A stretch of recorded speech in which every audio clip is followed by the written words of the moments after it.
अंग्रेज भारत आने से पहले मेघालय की खासी, गारो और जयंतिया जनजातियों असम के साथ ही था और अहोम राजवंश का शासन था। मेघालय राज्य कैसे बना जानने के लिए वीडियो के अंत तक बने रहे और चैनल को सब्सक्राइब नहीं किया तो सब्सक्राइब कीजिए। 19वीं शताब्दी की शुरुआत में अहोम और मणिपुर दोनों बर्मी आक्रमण में हार गया, लेकिन उसी समय ब्रिटिश भी भारत में आया और आंग्ल बर्मी युद्ध हुआ। इस युद्ध में ब्रिटिश साम्राज्य ने जीत लिया, जिसके बाद 2 और ऐसे युद्ध हुए जिनमें भी ब्रिटिश जीते गए और बर्मा उसके बाद ब्रिटिश उपनिवेश बन गया। बाद में ब्रिटिश ने उत्तर पूर्व भारत को 1839 से 1873 तक बंगाल का हिस्सा बनाया था। 1873 में असम बन गया। 1947 में ब्रिटिश शासन के बाद ब्रिटिश ने भारत के पूर्वोत्तर में असम, मणिपुर और त्रिपुरा की रियासतें बना दिया।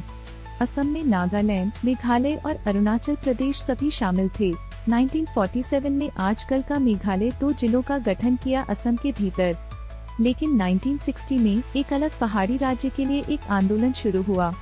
1969 में असम पुनर्गठन अधिनियम ने मेघालय के एक स्वतंत्र राज्य का दर्जा दिया, जो अप्रैल 1970 को लागू हुआ और असम से अलग होकर मेघालय राज्य बन गया।